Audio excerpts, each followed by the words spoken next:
किसी के मन में क्या चल रहा है, ये हम असल में समझते कैसे हैं?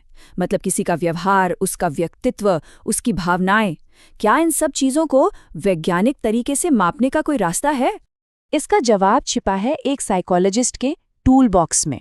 हाँ, ये कोई लकड़ी का बक्सा नहीं है जिसमें हथौड़े और कीले हों, बल्कि ये वैज्ञानिक तरीकों और उपकरणों का एक कलेक्शन है। और आज हम इसी टूल बॉक्स को खोलने वाले हैं। तो चलिए तैयार हो जाइए। हम इस मनोवैज्ञानिक टूल बॉक्स को खोलकर देखने वाले हैं कि हमारे मन और व्यवहार की इस उलझी हुई दुनिया को समझने के लिए इसमें कौन-कौन से खास औजार हैं।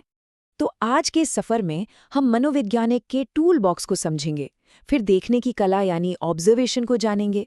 इसके बाद सवाल जवाब के तरीकों, टेस्ट्स और रेटिंग स्केल्स पर भी नजर डालेंगे। और तो और हम अचेतन मन की गहराइयों में उतरेंगे और सामाजिक रिश्तों के जाल को भी समझेंगे। तो सबसे पहला सवाल तो यही उठता है कि भाई हमें इन सब औजारों की ज़रूरत ही क्यों है? क्या हम किसी को देखकर ही नहीं बता सकते कि वो क्या सोच रहा है या कैसा महसूस कर रहा है? असल में बात यह है कि सिर्फ अपने अंदाजे या गट फीलिंग पे भरोसा करना विज्ञान के लिए काफ़ी नहीं होता। हमें चाहिए वस्तुनिष्ठ यानी ऑब्जेक्टिव उपकरण, मतलब ऐसे टूल्स जिन पर हमारी अपनी पसंद नापसंद का असर ना हो और जो हमें भरोसेमंद डेटा दे सकें। तो चलिए अब इस टूल बॉक्स का पहला दराज खोलते हैं और इसके अंदर हमें मिलता है सबसे बुनियादी लेकिन शायद सबसे शक्तिशाली औजार, अवलोकन यानी ऑब्जर्वेशन। लेकिन मनोवैज्ञानिक ऑब्जर्वेशन का मतलब सिर्फ यूं ही किसी को देखना नहीं है। ये एक सिस्टमैटिक प्रोसेस है जिसमें किसी के व्यवहार को एक खास माहौल में, चाहे वो पार्क जैसा नेचुरल हो या लैब जैसा कंट्रोल्ड, बहुत ध्यान से देखा और रिकॉर्ड किया जाता है। अच्छा, अब ये ऑब्जर्वेशन भी दो तरह से किया जा सकता है। पहला है पार्टिसिपेंट ऑब्जर्वेशन।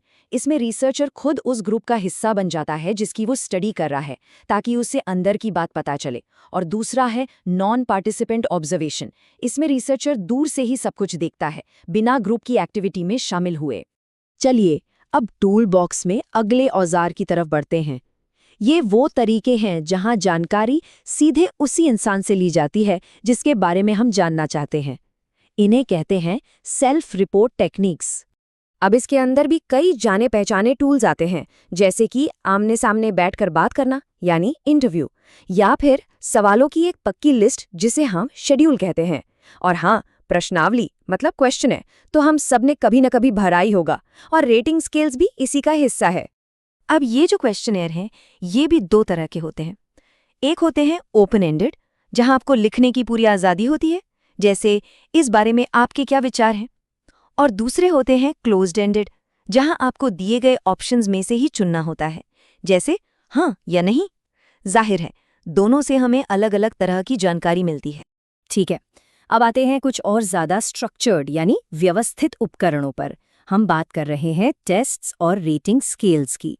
ये मानकीकृत यानी स्टैंडर्डाइज्ड होते हैं, मतलब इन्हें इस्तेमाल करके हम लोगों के व्यवहार की आपस में तुलना कर सकते हैं। रेटिंग स्केल तो हम सब ने कहीं ना कहीं इस्तेमाल किया ही है। जब भी हमसे पूछा जाता है इस बात से आप कितने सहमत हैं, 1 से 5 के स्केल पर बताइए, तो हम दरअसल एक रेटिंग स्केल का ही इस्तेमाल कर रहे होते हैं।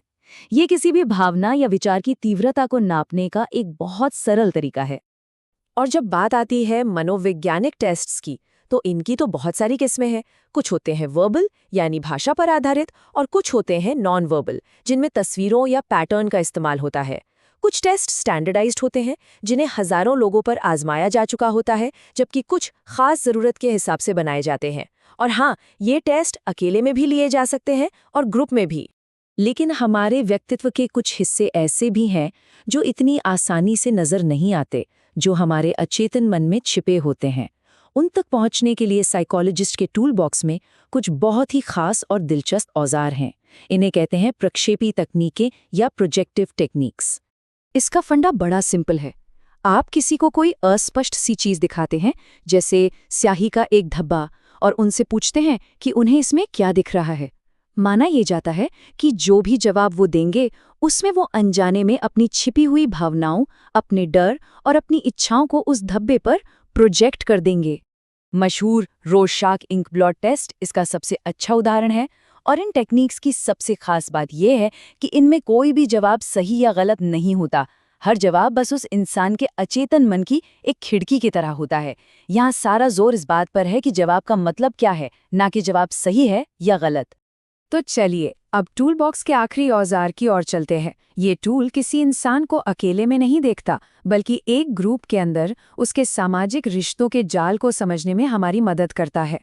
इसे कहते हैं सोशियोमेट्रिक टेक्निक। इसमें होता क्या है कि एक ग्रुप के लोगों से पूछा जाता है कि वो किसके साथ काम करना या घूमना फिरना सबसे ज्यादा पसंद करेंगे।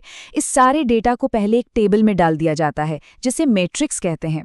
इसमें साफ साफ दिखता है कि किसने किसको चुना। और फिर देखिए कि कैसे वो नंबर्स और नाम का डेटा एक विजुअल मैप में बदल जाता है। इसी मैप को सोशियोग्राम कहते हैं। और ये नक्शा एक नज़र में ही सब कुछ बता देता है। ग्रुप का हीरो कौन है, कौन सबसे अलग थलग है और कौन कौन से छोटे छोटे गैंग या गुट बने हुए हैं। ये डेटा को समझने का एक बहुत ही पावरफुल तरीका है। तो ये था एक टूर हमारे साइकोलॉजिस्ट के टूल बॉक्स का। हमने व्यवहार को देखने यानी ऑब्जर्वेशन से शुरुआत की, फिर सवाल पूछने यानी सेल्फ रिपोर्ट की बात की, स्टैंडर्डाइज्ड टेस्टिंग को समझा, अचेतन मन में झांकने के लिए प्रोजेक्टिव टेक्निक्स को जाना और आखिर में सामाजिक रिश्तों का नक्शा बनाने वाली सोशियोमेट्रिक टेक्निक्स को भी देखा। इस टूल बॉक्स का हर औजार हमें इंसानी व्यवहार की एक अलग अनोखी तस्वीर दिखाता है, लेकिन यह हमें एक बड़े सवाल के साथ छोड़ जाता है।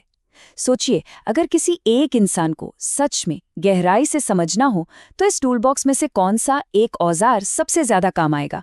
कौन सा टूल हमें सबसे सच्ची और गहरी जानकारी देगा? शायद इस सवाल का कोई एक सीधा सा जवाब है ही नहीं।